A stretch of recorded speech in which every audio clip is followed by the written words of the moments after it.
Iranians are feeling the impact of war, but economically the country may be able to endure a standoff in the Gulf for now, despite a US naval blockade on its energy exports. Tehran has largely closed the Strait of Hormuz, and Washington has blocked Iranian Gulf ports as part of a stalemate, with the US as ceasefire talks stall. But Iran has plentiful domestic supplies, steady trade with neighbours, and limited signs of state revenue losses.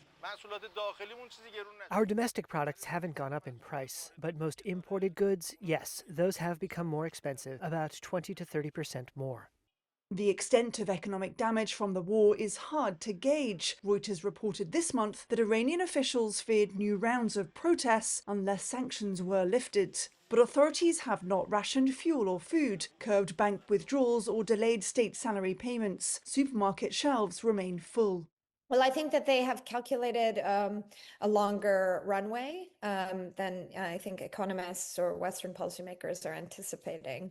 Sanam Vakil is the head of the Middle East programme at Chatham House in London. She said she anticipated a double-digit drop in Iran's GDP this year, but its currency, the rial, is not far off pre-war value. She added Tehran has developed a resistance economy, relying on its neighbours for trade. Iran is trying to send goods north over the Caspian Sea to Central Asia. Its oil is now also traversing over land routes as well. So these are the sort of temporary workarounds that are currently in place.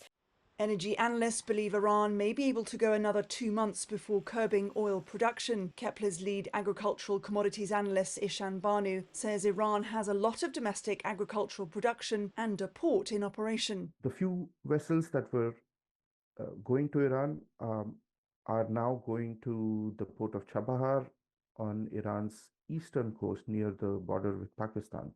This port is outside the Middle East Gulf.